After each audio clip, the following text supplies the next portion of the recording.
사람이 세운 것이 아니니라. 아멘. 한 군데 더 보겠습니다. 성경 맨 앞에 사도신경 한번 가서 보겠습니다.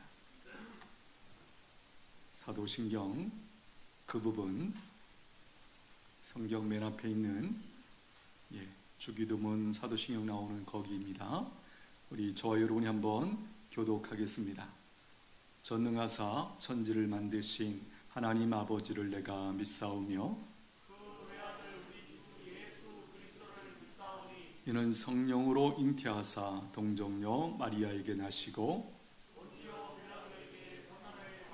십자가에 못 박혀 죽으시고 하늘에 오르사 전능하신 하나님 우편에 앉아 계시다가 성령을 믿사오며 거룩한 공회와 죄를 사하여 주시는 것과 몸이 다시 사는 것과 아멘. 다시 히브리서 8장 1절 돌아오셔서요. 부활하신 예수님께서 지금 현재 어디서 무엇을 하고 계시는가? 이 질문에 대한 성경의 대답이 무엇입니까? 바로 하늘에 오르사 전능하신 하나님 우편에 앉아 계신다. 앉아 계시면서 세상 만물을 다스리신다, 주장하신다, 운영하신다, 인도하신다라는 것이죠. 조금 더 구체적으로 예수님께서 세상 만물을 어떻게 다스리고 계시는가? 세상 만물을 다스리시는 예수님의 사역은 특별히 그분의 세 가지 직분으로 설명이 됩니다. 우리가 잘 아는 것처럼 선지자직, 그 다음에 대제사장직, 그리고 왕직. 지난주에 우리가 살핀 것은 뭐였죠? 선지자로서 예수님께서 어떻게 세상 만물을 다스리고 계시는가? 말씀과 성령님을 보내주셔서 다스리고 계신다. 특별히 누구를 통해서? 믿는 성도들을 통해서, 그들의 삶을 통해서 세상 만물을 다스려 가고 계신다라는 것이죠. 오늘은 대제사장으로서 세상 만물을 어떻게 다스리고 계시는가 살펴보려고 합니다. 오늘 말씀 한번 보십시오. 히브리서 8장 1절. 지금 우리가 하는 말의 요점은 이러한 대제사장이 우리에게 있다는 것이라. 그는 하늘에서 지극히 크신 이의 보좌 우편에 앉으셨으니 성소와 참 장막에서 섬기는 이시라. 이 장막은 주께서 세우신 것이요 사람이 세운 것이 아니니라. 1절 중간에 이러한 대제사장, 우리가 조금 이따 살필 건데요, 7장에서 이 예수님이 대제사장으로서 어떤 일을 하고 계시는가를 쭉 설명해 오다가 여기 8장 1절에 와서 이렇게 요점을 정리하는 것입니다. 이러한 대제사장이 우리에게 있다는 것이라. 그는 하늘에서 지극히 크시니, 즉 성부 하나님 보좌 우편에 앉으셨으니 성소와 참 장막에서 섬기시는 이시라. 이 장막은 주께서 세우신 것이요 사람이 세운 것이 아니니라. 여기 보면 성소와 참 장막을 어디에 있는 것과 비교하고 있습니까? 땅에 있는 것, 지상에 있는 장막과 성소와 비교하면서 이렇게 설명을 하고 계신 것이죠. 여기 보면 성소와 참 장막, 뭐가 다른 거죠? 굳이 얘기한다면 참 장막이라는 표현은 조금 범위가 넓은 거죠. 안에 있는 성소와 지성소 있고 바깥에 울타리까지 그 모든 영역에서 장막 이렇게 표현합니다. 성소는 말 그대로 안에 있는 그 영역을 말하고 성소보다 더 안에 있는 영역을 우리가 지성소다, 그렇게 우리가 구분해서 말을 합니다. 지금 예수님께서 하나님 우편에 앉으셔서 원래 이 땅에 있는 그 성소의 참 성소, 이 땅의 것을 그러면 어떻게 설명하는 거죠? 하늘에 있는 참된 것의 모형이다, 그렇게 설명을 하고 있는 대목이죠. 하나님께서 세우신 하늘의 참 성소에서 대제사장으로서 예수님께서 섬기고 계신다, 다스리고 계신다, 그 이야기를 이렇게 하고 계십니다. 하늘의 참 성소에 들어간 것을 알려주시는 말씀이 나오는데요. 히브리서 9장 24절 한번 가보십시오. 앞에 장이죠. 9장 24절 한번 가보십니다. 제가 읽겠습니다. 9장 24절. 그리스도께서는 참 것의 그림자인 손으로 만든 성소에 들어가지 아니하시고 바로 그 하늘에 들어가사 이제 우리를 위하여 하나님 앞에 나타나시고. 참 것의 그림자, 하늘에 있는 성소의 그림자인 손으로 만든 성소, 즉 이 땅에 있는 예루살렘 가운데 있었던 그 성소에 들어가지 아니하시고 어떻게 하셨어요? 바로 그 하늘에 들어가사, 참 성소에 들어가사 이제 우리를 위하여 하나님 앞에 나타나시고. 새롭게 보이는 것이 있습니까? 하나님 우편에 앉으셨다라는 표현을 무엇을 위하여? 이제 우리를 위하여 이렇게 설명하신다는 거예요. 우리를 위하여 그곳에서 다스리고 계신다, 섬기시고 계신다, 그런 얘기죠. 예수님께서 하나님 우편에서 대제사장으로서 일하시는 것이 앞에서 던졌던 질문, 세상 만물을 다스리시는 것과 어떻게 연결이 되는 것일까? 우리가 던져야 할 중요한 질문이에요. 지금 이해가 됐죠? 하나님 우편에서 대제사장으로서 일하고 계신다. 그것이 세상 만물을 다스리는 것과는 어떻게 연결이 된 것일까? 우리가 아는 것처럼 구약에서 제사장이 하는 일이 무엇입니까? 제물을 하나님께 드리면서 제사를 드림으로 백성들의 죄를 하나님께 용서받도록 안내하죠. 그 결과 백성들과 하나님 사이를 화목하게 연결해 주는 그 역할을 하는 것이 대제사장의 역할이죠. 지금도 하나님 우편에서 이 사역을 예수님께서 계속해서 하고 계신다는 것이에요. 인류와 하나님 사이를 화목하게 만들어주는 바로 그 사역, 다르게 말하면 이게 바로 구원 사역이죠. 구원을 이렇게 설명하죠. 보통 하나님과 나 사이에 관계가 회복된 상태를 우리가 구원받았다, 구원이다, 이렇게 설명하죠. 지금 예수님께서 이제 하나님 우편에 앉아 계시면서 인류와 하나님 사이에 이 지금 어그러진 관계를 화목하게 만들고 계신다라는 것이에요. 예수님은 하늘의 참 성소에서 구약의 제사장들처럼 계속해서 그렇게 제물을 드리고 있는 것일까? 그렇지 않죠. 예수님은 십자가의 죽음을 통해서 한 번에 영원한 제사를 드리셨습니다. 다시 반복할 필요가 전혀 없는 완전한 제사, 온전한 제사를 드리셨다. 히브리서 9장 11절 한번 가보십시오. 히브리서 9장 11절. 그리스도께서는 장래 좋은 일에 대제사장으로 오사 손으로 짓지 아니한 것 곧 이 창조에 속하지 아니한 더 크고 온전한 장막으로 말미암아 염소와 송아지의 피로 하지 아니하고 오직 자기의 피로 영원한 속죄를 이루사 단번에 성소에 들어가셨느니라. 여기 끝에 자기의 피로, 십자가의 죽음이죠. 영원한 속죄를 이루사, 속죄를 어떻게 하셨다고요? 완성하셨다. 완전한 속죄입니다. 구약시대처럼 동물의 피로 불완전한 속죄를 드리는 것이 아니라 완전한 속죄를 드리셨죠. 불완전한 속죄의 특징이 뭐죠? 죄를 지을 때마다 계속해서 동물 제사를 드려야만 했죠. 그렇죠? 그런데 예수님께서 완전한 자신의 몸을 제물로 삼아 완전한 제사를 드리셨기 때문에 어떻게 됐습니까? 더 이상 동물 제사를 드릴 필요가 없게 되었다라는 것이에요.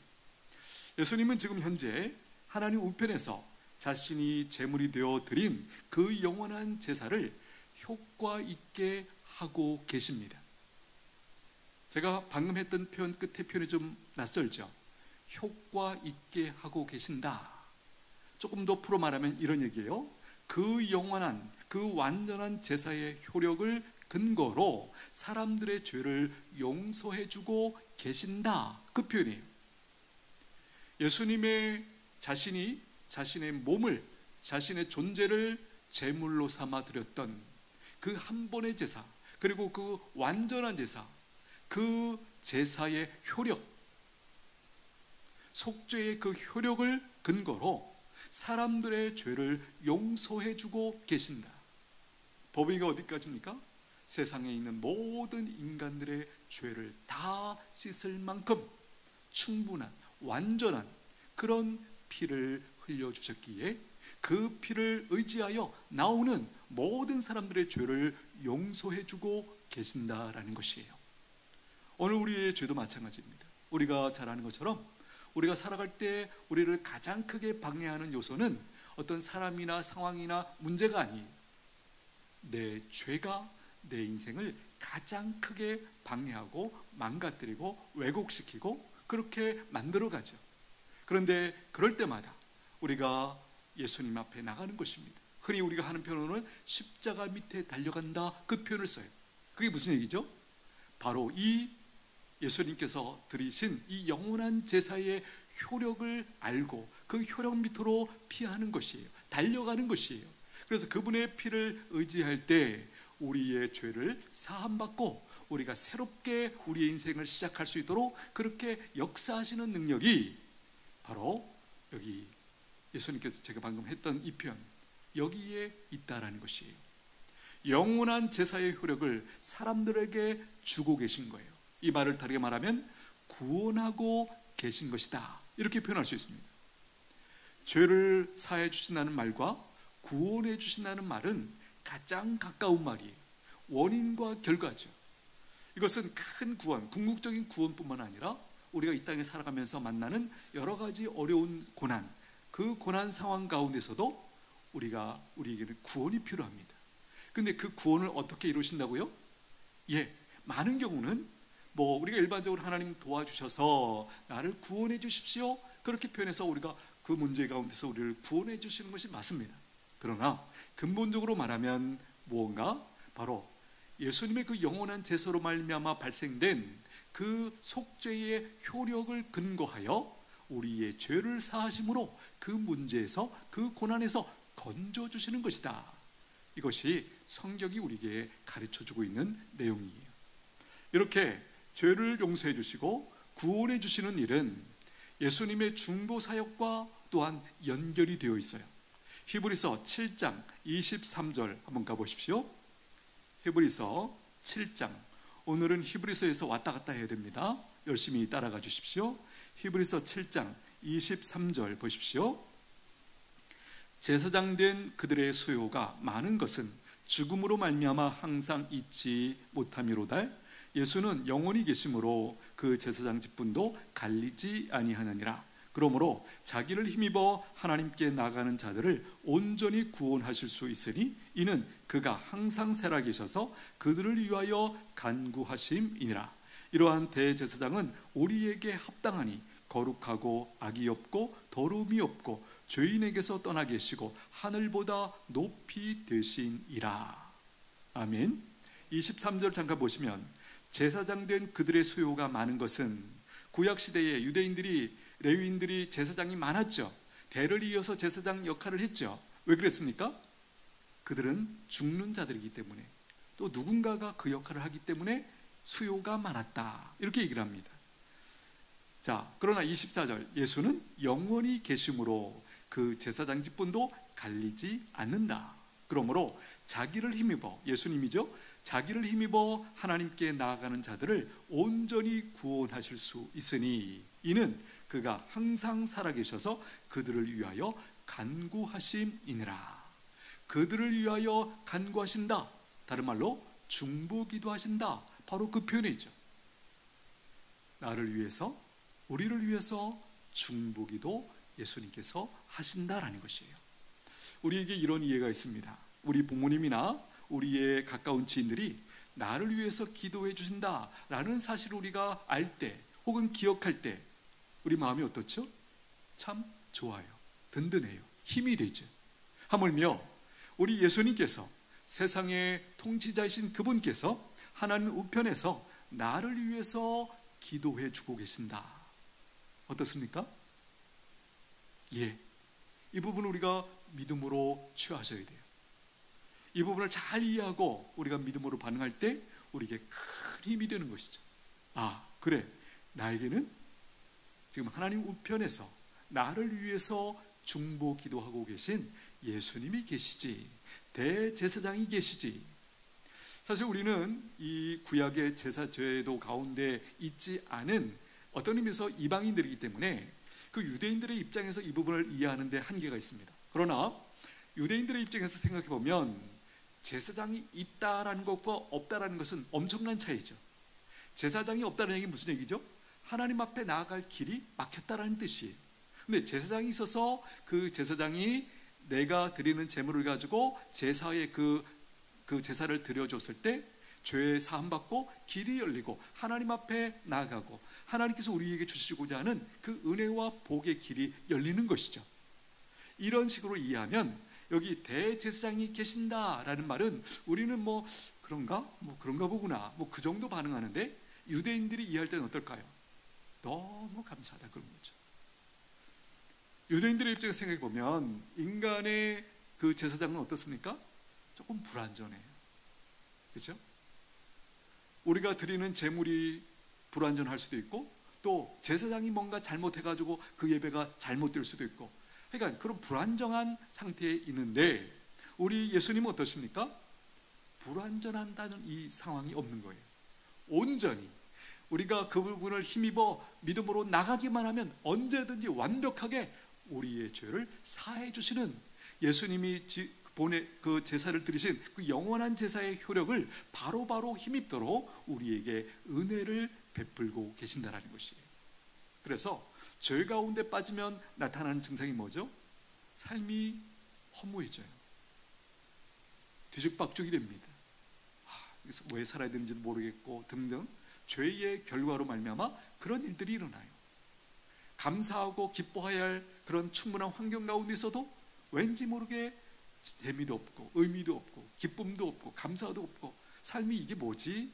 왜 살고 있나? 이런 식으로 빠지는 결정적인 원인은 바로 죄 때문이에요. 그런데 그 죄를 우리가 믿음으로 예수님께 달려가기만 하면 언제든지 씻어주셔서 용서해 주셔서 그야말로 새롭게 우리의 인생을 바라보고 이해하고 기쁨으로 감사로 살아갈 수 있는 그 길을 새롭게 열어주신다라는 것이에요. 할렐루야. 예수님께서 이렇게 하나님 우편에 앉으셔서 대제사장으로서 중보기도를 하고 계시기에 오늘 우리에게 어떤 일이 일어나고 있을까? 한마디로 말하면 구원의 역사가 일어나고 있는 것이에요. 여기서 말하는 구원의 역사라는 것은 궁극적인 그 구원뿐만 아니라 우리가 살아가면서 만나는 여러 가지 상황 속에서의 구원을 특별히 의미하는 것이에요. 로마서 8장에 있는 말씀 한번 띄워주십시오. 로마서 8장 한번 보십시오. 34절, 누가 정죄하리요? 죽으실 뿐 아니라 다시 살아나신 이는 그리스도 예수시니 그는 하나님 우편에 계신 자요 우리를 위하여 간구하시는 자신이라. 여기 보면 맨 앞에 누가 정죄하리요? 이 편이 어떤 느낌으로 다가오십니까? 이거는 이런 얘기예요. 말 그대로 아무도 나를 정죄하지 못한다는 것이에요. 우리가 죄를 짓고 나서 왜 이 땅에서 힘듭니까? 그 죄를 근거로 나를 정죄하는 이들이 있기 때문입니다. 가깝게 눈에 보이는 것은 사람이죠. 내 죄를 아는 누군가가 나를 바라볼 때 어떻게 바라보겠어요? 거기에서 내가 위축되죠. 눌리죠. 갇힙니다. 그러나 더 근본적으로 말하면 사탄 마귀가 내가 지은 죄를 가지고 나를 계속 이렇게 어떤 의미에서 송사하는 거예요. 나를 계속 위축되게 만드는 거예요. 너 죄 졌잖아. 그런데도 이렇게 뻔뻔하게 얼굴 들고 다닐 수 있어? 이런 식으로 우리에게 그 죄로 씌워서 완전히 움직이지 못하도록 좌절 가운데 슬픔 가운데 살아가도록 그렇게 정죄한다는 거예요. 그런데 이 표현은 무슨 얘기죠? 지금 하늘에 오르신 그 예수님이 자신의 영원한 제사를 효력 있게 효과 있게 하시는 그 과정 중에 믿음으로 참여하는 자들이 누리는 그런 은혜죠. 누가 정죄하려? 아무도 정죄하지 못한다. 왜? 예수님이 내 죄를 다 짊어져 주시고 죽어주시고 부활하심으로 나의 모든 죄를 씻어주셨기 때문에, 용서해 주셨기 때문에, 사해 주셨기 때문에 지금도 계속해서 용서해 주고 계시기 때문에. 할렐루야. 우리가 중간에 죄를 지을 수 있습니다. 그렇죠? 연약해서, 부족해서, 알지 못해서 죄를 지을 수 있지만 그것이 우리의 발목을 잡지는 못합니다. 왜요? 우리가 언제든지 예수님께 달려나갈 때 그분의 그 영원한 제사의 그 효력이 나에게 임하기 때문에 내 모든 죄를 사함받고 다시 정상적인 그 삶이 가능하도록 우리에게 회복의 은총을 허락해 주신다라는 것이에요. 34절 끝에 봅니까? 이는 그리스도 예수시니 그는 하나님 우편에 계신 자요 우리를 위하여 간구하시는 자신이라. 바로 중보기도 하신다는 거죠. 그래서 예수님이 이렇게 중보기도 하신다. 우리가 죄를 가지고 하나님 앞에 나갈 때 예수님께서 우편에서 이렇게 얘기하시는 거죠. 바로 이 사람의 죄를 위해서 제가 십자가에 피 흘려 죽었습니다. 하나님 기억해 주십시오. 그때 하나님께서 내 죄를 용서하노라, 그 선언을 하는 것이죠. 그 결과 우리에게 어떤 일이 벌어지는가? 35절 보십시오. 누가 우리를 그리스도의 사랑에서 끊으리요? 환난이나 곤고나 박해나 기근이나 적신이나 위험이나 칼이라. 기록된 바 우리가 종일 주를 위하여 죽임을 당하게 되며 도살당할 양같이 여김을 받았나이다 함과 같으니라. 그러나 이 모든 일에 우리를 사랑하시는 이로 말미암아 우리가 넉넉히 이기느니라. 할렐루야. 앞에 35절에 열거되고 있는 내용들 보세요. 우리가 살아가면서 만나는 일들이지, 그렇죠? 환난, 곤고, 박해, 적신, 위험, 그런 것들이 있지만 37절, 그러나 왜 이런 반전이 가능한가? 바로 이 모든 일에 우리를 사랑하시는 이로 말미암아 예수 그리스도의 그 대제사장으로서의 그 사역으로 말미암아 우리가 넉넉히 이긴다, 승리한다, 구원이 완성된다라는 거예요. 또 조금 다르게 말하면 안전하고 잘 될 수밖에 없다라는 것이에요. 이 사실을 믿으시게 되기를 바랍니다. 성도는, 구원받은 백성들은 어떤 인생인가? 이 땅에서 여러 가지 곤고나 환난이나 그런 것이 있을 수 있어요. 그러나 결국에는 잘 될 수밖에 없는 인생이다라는 것이에요. 히브리서 7장 25절, 우리가 앞에 살폈던 말씀에 이런 게 있죠. 그러므로 자기를 힘입어 하나님께 나가는 자들을 온전히 구원하실 수 있으시니. 그렇죠? 예수님을 의지하여 하나님께 나가는 자들, 그렇죠? 하나님께 나가는 것은 우리가 할 일이에요. 어떻게 우리가 하나님께 나갑니까? 예배와 기도를 통해서 나가는 것이죠. 하나님 앞에 나아갈 때 그 다음에 어떤 일이 벌어지는가? 온전히 우리를 구원해 주신다. 그 이유가 뭐예요? 예수님의 중보기도 때문이다, 이렇게 설명하는 거예요. 이는 그가 항상 살아계셔서 그들을 위하여 간구하심이라. 어떻게 우리에게 온전한 구원이 있게 되는가? 근본적으로는 예수님의 그 영원한 제사, 그 효력 때문에 그렇기도 하지만 또 한 가지, 여기 그가 항상 살아계셔서 그들을 위하여 중보 기도하시기 때문에 그것이 가능하다, 이렇게 설명하고 있다는 거예요. 그렇습니다. 우리가 잘 알고 있는 것처럼 우리의 삶의 여정에 문제가 있습니다. 환난과 공고가 있습니다. 여기서 말하는 대로 표현은 좀 다를 수 있지만 적신, 위험, 칼도 있습니다. 그렇죠? 그러나 이 모든 것들이 결국 어떻습니까? 우리를 하나님의 사랑에서 끊어낼 수 없어요. 끊을 수 없어요. 조금 다르게 말하면 우리가 넉넉히 이기게 되어 있다라는 거예요. 궁극적인 승리가 우리에게 있다라는 사실이, 이 사실을 믿으시게 되기를 축복합니다. 이 사실이, 이 진리가 믿어지면 현재의 고난과 문제 앞에서 결코 흔들리지 않습니다. 낙심하지 않습니다. 좌절하지 않습니다. 물론 처음에는 굉장히 흔들릴 수 있죠. 좌절할 수 있습니다. 그러나 그것이 오래가지 않습니다. 왜?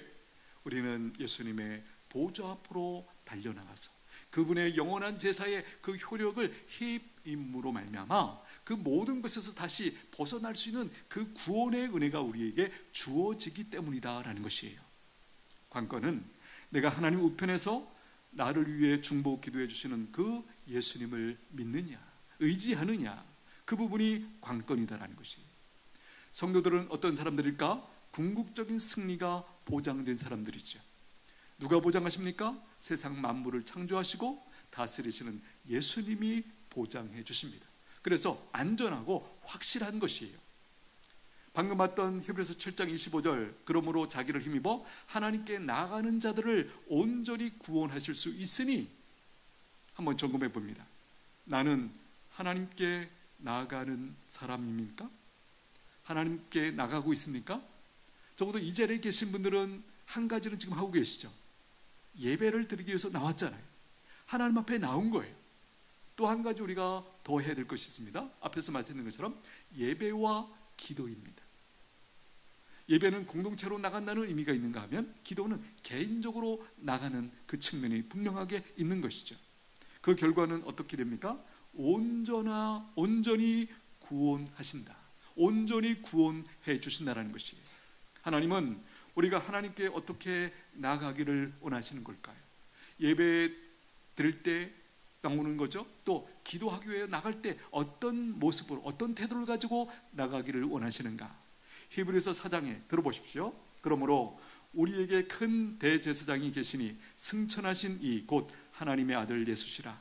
우리에게 있는 대제사장은 우리의 연약함을 동정하지 못하실 리가 아니요 모든 일에 우리와 똑같이 시험을 받으신 이로되 죄는 없으시니라. 그러므로 우리는 긍휼하심을 받고 때를 따라 돕는 은혜를 얻기 위하여 은혜의 보좌 앞에 담대히 나아갈 것이니라. 여기 중간에 우리의 연약함을 동정하지 못하실 리가 아니다. 우리의 연약함, 우리의 아픔, 그 모든 것들을 아시고 경험하신 분이시다라는 것입니다. 여러분, 우리가 어떤 슬픔이나 어려움이 있을 때 주변 사람들에게 누구에게 가서 위로를 받기를 원한다면 누구에게 가고 싶으세요? 여러 가지 대답이 있죠. 그러나 나의 상황을 잘 이해하는 사람에게 가고 싶어요. 이게 본능이죠. 내가 가서 얘기하는데 전혀 못 알아들을 사람이다, 나를 이해 못할 사람이다, 거기 가서 얘기할 사람은 아무도 없어요. 그렇죠? 나랑 비슷한 경험을 한 사람이 그런 상황에서 위로가 되는 이유가 바로 그런 이유죠. 왜 우리가 예수님 앞에 담대하게 나갈 수 있습니까? 여기 말씀 그대로예요. 우리의 연약함을 동정하지 못하실 리가 아니라는 거예요. 다 이해하실 수 있는 유일한 분, 예수님이 하나님처럼 영으로만 계신 것이 아니라 이 땅에 인간의 몸을 입고 살아가시면서 인간이 겪었던 그 희노애락, 그 모든 감정들을, 모든 슬픔들을 다 알고 계시기에 그분은 우리에게 충분히 중보자가 되어주실 수 있다. 바로 그 얘기죠. 하나님은 우리가 하나님께 어떻게 나가기를 원하십니까? 담대히 나가기를 원하세요. 담대히 나가는 것, 어떻게 하는 것입니까? 큰 확신과 기쁨 가운데, 소망 가운데 나가는 것이에요. 오늘 우리는 하나님 앞에 나올 때, 그리고 기도의 자리로 나갈 때 이 상황을 가지고, 이 상태를 가지고 나가고 계십니까? 큰 확신, 큰 기쁨, 큰 소망을 가지고 하나님 앞에 예수님께 나가고 계십니까? 예배드리러 오는 모든 성도들, 또 기도의 자리로 나가는 모든 주의 백성들이 가져야 할 믿음의 태도가 바로 이거죠. 큰 확신, 큰 기쁨, 큰 소망, 그분께 나가기만 하면 그분이 나를 도와주신다, 나를 구원해 주신다, 이 확신을 가지고 나오라고 초청합니다.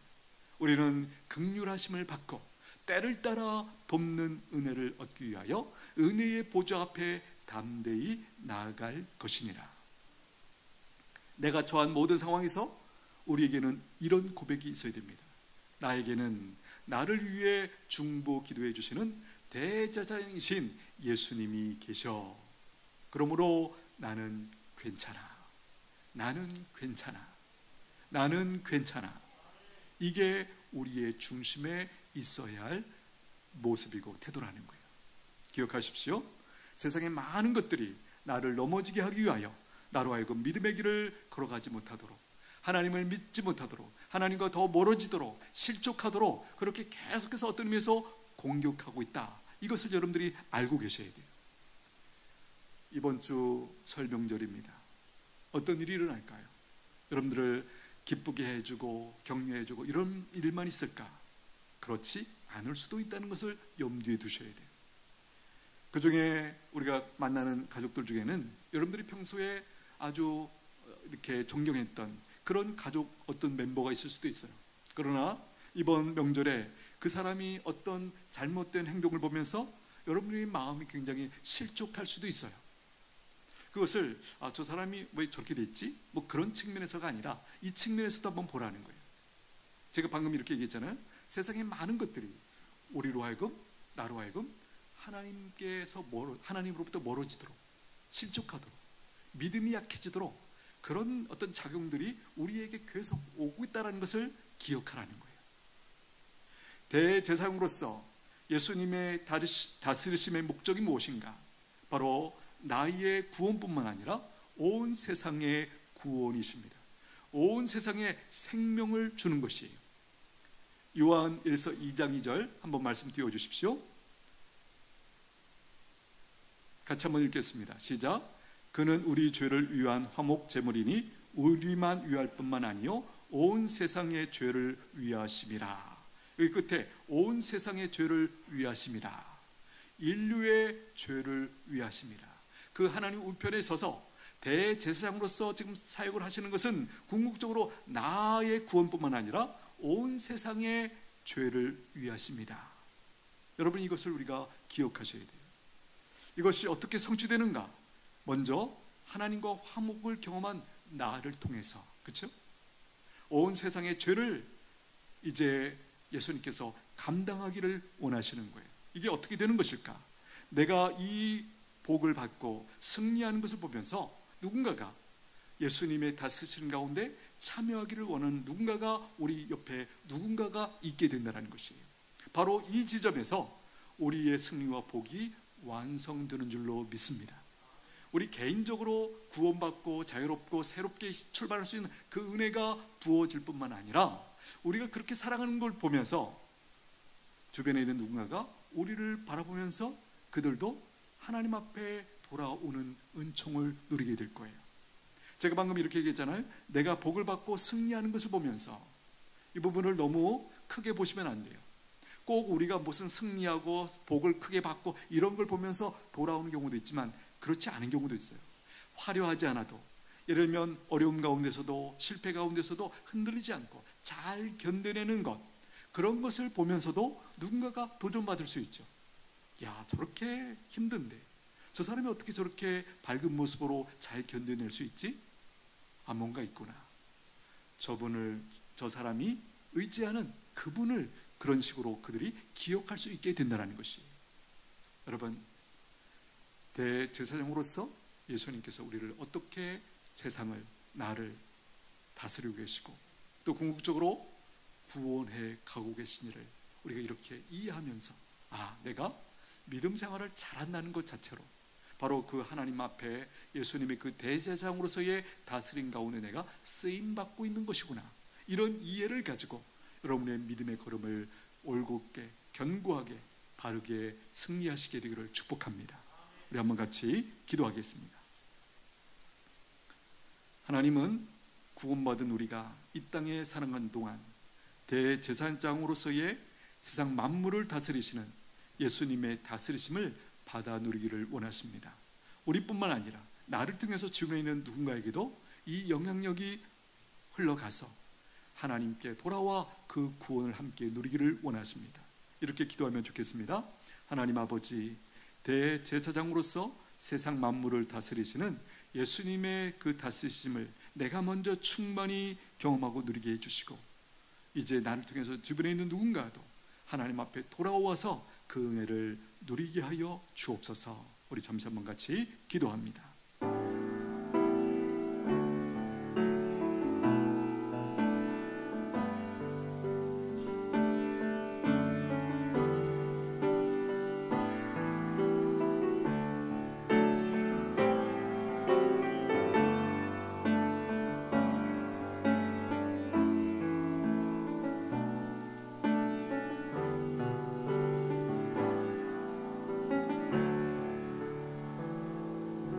예수님의 이름으로 기도하옵나이다. 아멘.